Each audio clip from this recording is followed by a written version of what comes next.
जय हिंद दोस्तों। आज हम लोग शुरू करने जा रहे हैं मध्यकालीन भारत, मेडिवल इंडिया। तो आज हम लोग शुरू करेंगे गजनी साम्राज्य, और गजनी साम्राज्य से शुरू करके मध्यकालीन भारत का टोटल छोटा छोटा वीडियो के माध्यम से कवर करेंगे हिस्ट्री को।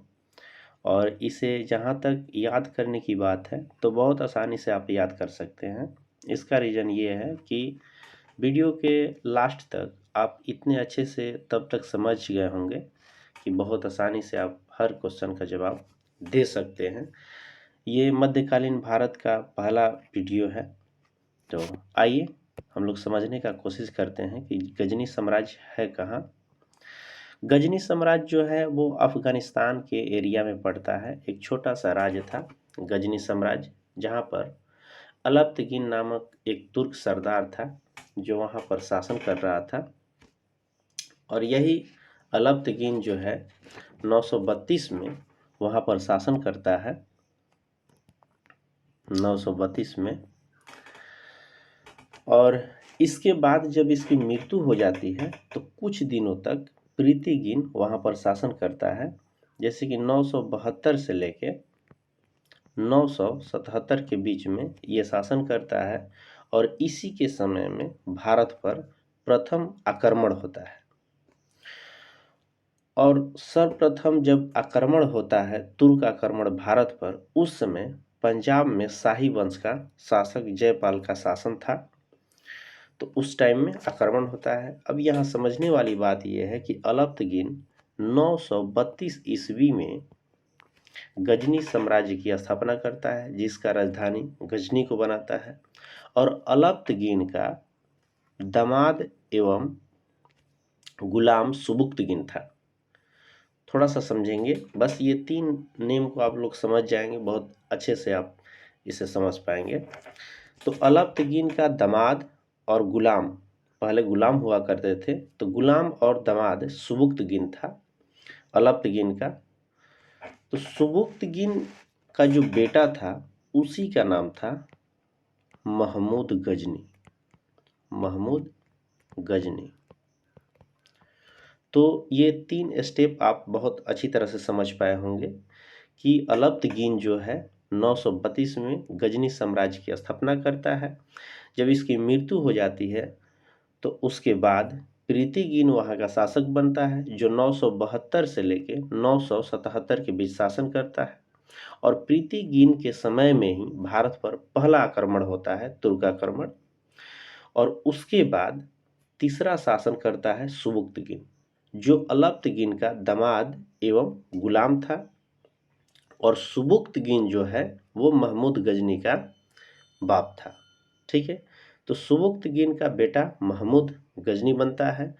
और यही गजनी आगे चलकर बहुत ही अलग तरीका से शासन करता है, और भारत पर इसने 17 बार आक्रमण करता है। तो उन सब चीज़ों को आगे चलकर देखेंगे। यहाँ पर थोड़े से और स्टेप को देख लेते हैं कि आगे क्या होता है। तो महमूद गजनी जब अपना इसका बाप था, उस समय ये शासन कर रहा था खुरासान में। खुरासान का ये शासक था महमूद गजनी अपने पिता के काल में। और इसने टोटल भारत पर 17 आक्रमण किए थे।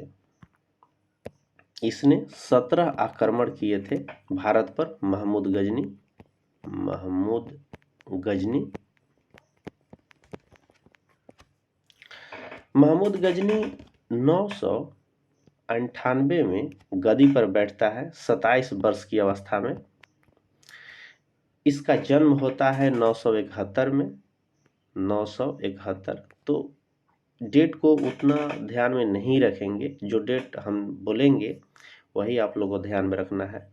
तो अगर आप ये डेट याद रखना चाहते हैं तो बस एक ही याद रखिए कि 971 में जब जन्म होता है तो 27 वर्ष के बाद वो गद्दी पर बैठता है।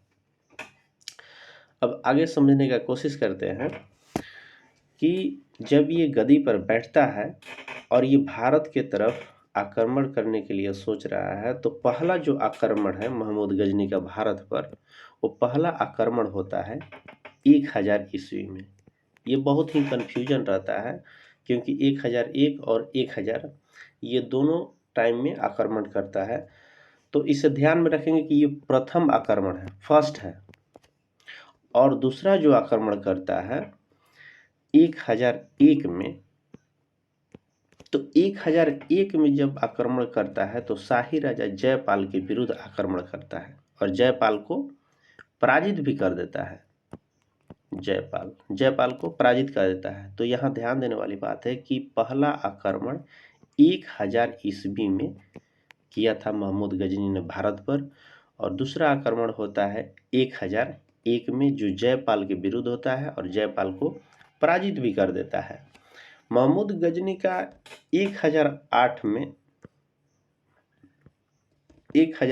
में नगर कोट के विरुद्ध हमले को मूर्तिवाद के विरुद्ध पहली महत्वपूर्ण जीत बताई जाती है। यहाँ ध्यान देंगे कि पहला जो है वो मूर्तिवाद के विरुद्ध पहली महत्वपूर्ण जीत बताई जाती है, और ये मूर्ति भंजक टाइप के शासक था। महमूद गजनी ने थानेसर के चक्र स्वामी की कांस निर्मित एक प्रतिमा थी जिसे गजनी भेजकर रंगभूमि में रखवाया था, और इसका चर्चित जो आक्रमण है वो है 1025, जो सोमनाथ मंदिर पर आक्रमण करता है। सोमनाथ मंदिर पर आक्रमण करता है और 20 लाख दिनार का संपत्ति उसके हाथ लगती है।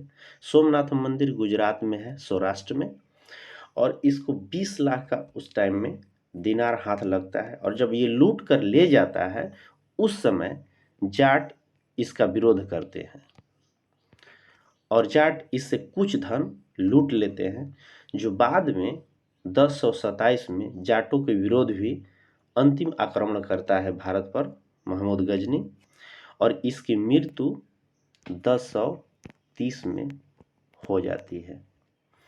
तो इन सब को आगे हम लोग कवर करेंगे। तो आइए स्टार्ट करते हैं। इससे पहले 4 नाम देख लेते हैं जो बहुत ही महत्वपूर्ण है, जैसे अलबरूनी,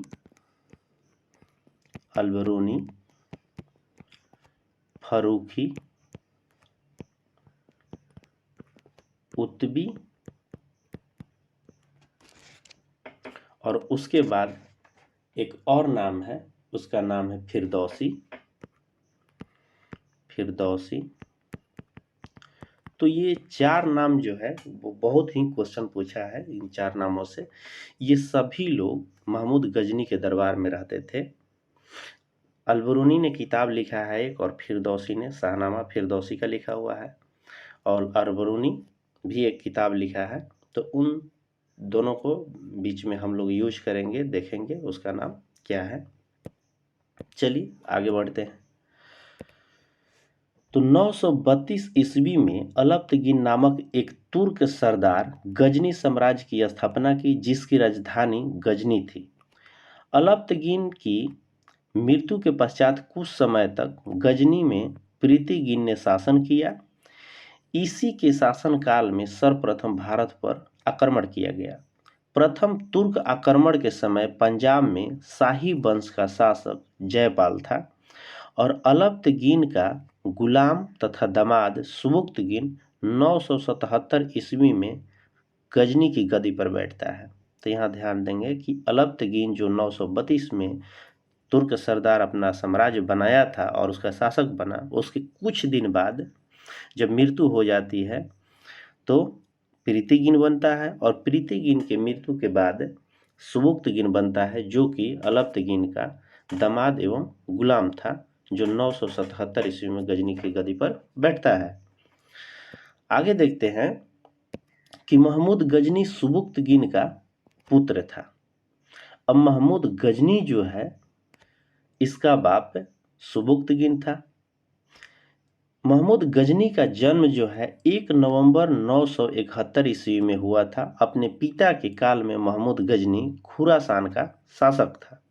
महमूद गजनी 27 वर्ष की अवस्था में 998 ईस्वी में गद्दी पर बैठता है, और बगदाद का खलीफा अल आदिर बिल्लाह ने महमूद गजनी के पद को मान्यता प्रदान करते हुए उसे यमीन उल दौला और यमीन उल मिलाह की उपाधि दी थी।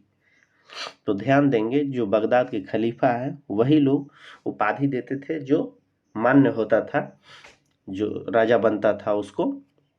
तो यहाँ पर दो उपाधियाँ हैं, यमीन उल दौला और यमीन उल मिला की उपाधि महमूद गजनी को बगदाद के खलीफा देते हैं।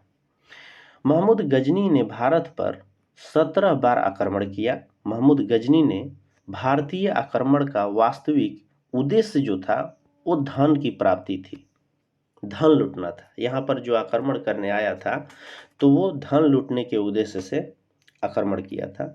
महमूद गजनी एक मूर्ति भंजक आक्रमणकारी था।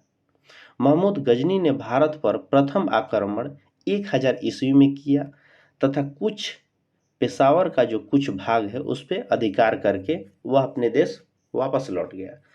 तो 1000 ईस्वी में जो भारत पर आक्रमण किया था, तो भारत में उस समय जो भी पेशावर के इलाका है, जो पाकिस्तान वाला साइड है, वो सब भारत में ही थे। तो वहाँ पर अधिकार कर लेता है कुछ भागों पर, पेशावर के इलाकों पर, और वहाँ से फिर वापस लौट जाता है। ये होता है इसका प्रथम आक्रमण। आगे देखते हैं कि महमूद गजनी ने 101 ईस्वी में शाही राजा जयपाल के विरुद्ध आक्रमण किया था। इसमें जयपाल की पराजय हुई थी और महमूद गजनी का 1008 ईस्वी में नगरकोट के विरुद्ध हमले को मूर्तिवाद के विरुद्ध पहली महत्वपूर्ण जीत बताई जाती है 1008 में। ठीक है, आगे समझने की कोशिश करते हैं कि महमूद गजनी ने थानेसर के चक्र स्वामी की कांस्य निर्मित अदम कद प्रतिमा को गजनी भेजकर रंगभूमि में रखवाया था। रंगभूमि कहने का मतलब जहाँ प्रदर्शन होता है, जैसे मलखंभ हुआ या तीर बाण धनुष हुआ, उसका जो प्रदर्शन होता है वहाँ पर वो रखवाया, उस भूमि पर रखवाया। और महमूद गजनी का सबसे चर्चित आक्रमण जो है वो 1025 ईस्वी में सोमनाथ मंदिर पर हुआ था। इस मंदिर की लूट में उसे करीब 20 लाख दिनार की संपत्ति हाथ लगी और सोमनाथ मंदिर का जो रक्षा में सहायता करने के कारण अहिलवाड़ के शासक पर महमूद गजनी ने आक्रमण भी किया था। क्यों? क्योंकि सोमनाथ मंदिर पर वो लोग रक्षा का काम कर रहे थे, अहिलवाड़ जो शासक थे उसकी सुरक्षा में थे। महमूद गजनी का सबसे चर्चित आक्रमण 1025 में सोमनाथ मंदिर पर हुआ और इसमें अहिलवाड़ जो थे वो उसकी रक्षा कर रहे थे, और ये है सोमनाथ मंदिर। आगे देखते हैं कि महमूद गजनी ने अंतिम आक्रमण 1027 ईस्वी में जाटों के विरुद्ध किया था। जाटों के विरुद्ध करने का रीजन ये था कि जब 1025 में आक्रमण किया था सोमनाथ मंदिर पर, और सोमनाथ मंदिर को जब लूट कर ले जा रहा था यहाँ से धन, तो उसमें से कुछ जाटों ने छीन लिए थे। इसीलिए 1027 में जाटों के विरुद्ध अंतिम आक्रमण करता है महमूद गजनी का। आगे है कि महमूद गजनी का अंतिम भारतीय आक्रमण 1027 में जाटों के विरुद्ध हुआ था और महमूद गजनी की मृत्यु 1030 ईस्वी में हो जाती है। सुल्तान की उपाधि धारण करने वाला ये प्रथम मुसलमान बनता है शासक महमूद गजनी। तो ये क्वेश्चन बहुत ही फेमस है कि सुल्तान की उपाधि धारण करने वाला प्रथम मुस्लिम शासक कौन था, तो वो था महमूद गजनी। अब इसमें देखते हैं कि जो 4 नेम हमने बताए थे लास्ट में शुरू में कि फारूकी, उतबी, फिरदौसी और अलबरूनी, तो किताबुल हिंद अलबरूनी का है और शाहनामा फिरदौसी ने लिखा है, और उतबी, फरूखी, ये 4 जो लेखक थे ये थे महमूद गजनी के साथ आए हुए थे और इसी के दरबार में रहते थे। महमूद गजनी के सेना में सेवंद राय और तिलक जैसे हिंदू जो थे वो उच्च पदों पर आसीन थे। महमूद गजनी अपने सैनिक पदों पर जो सबसे महत्वपूर्ण पद थे उसमें हिंदू को भी रखा था, जो सेवंद राय और तिलक भी थे उसमें। अलबरूनी, फिरदौसी, उतबी, फरूखी महमूद गजनी के दरबार में रहते थे। अब हम लोग कुछ क्वेश्चन देखते हैं और समझने का प्रयास करते हैं कि क्या हम लोग दे पाते हैं। हमने कहा था कि लास्ट में आप लोग को याद हो जाएगा, तो आप लोग ध्यान में रखेंगे और क्वेश्चन को जवाब देने का कोशिश करेंगे कि महमूद गजनी ने पहला बार आक्रमण कब किया था। अगर आप नहीं याद कर पाए हैं या फिर आपको लगता है कि हमने पढ़ा लेकिन ध्यान में नहीं है, तो दोबारा वीडियो देख लेंगे तो बहुत आसानी से आप क्वेश्चन कर पाएंगे। तो पहला आक्रमण कब किया था? महमूद गजनी ने सोमनाथ मंदिर पर आक्रमण कब किया था? और बगदाद के खलीफा ने गजनी को कौन सी उपाधि दी थी? दो उपाधि दी थी ना, तो उसे आप देखेंगे और कमेंट में आप इन सब का आंसर करते चलेंगे कि क्या सच में आपको याद हुआ है या फिर नहीं। आगे देखते हैं क्वेश्चन कि महमूद गजनी को सोमनाथ मंदिर लूट कर ले जाने के क्रम में किसके साथ युद्ध हुआ? जब सोमनाथ मंदिर को 20 लाख दिनार लूट कर ले जा रहा था तो किसके साथ लड़ा था? कौन उसको रोके थे? अरब आक्रमण के समय सिंध पर किसका शासन था? तो ये दाहिर का शासन था। ये हमने नहीं कवर किए हैं, इसमें दाहिर का शासन था सिंध पर। और अगला क्वेश्चन है कि भारत पर सबसे पहले किसने आक्रमण किया था और कब? तो इसे आप क्वेश्चन करेंगे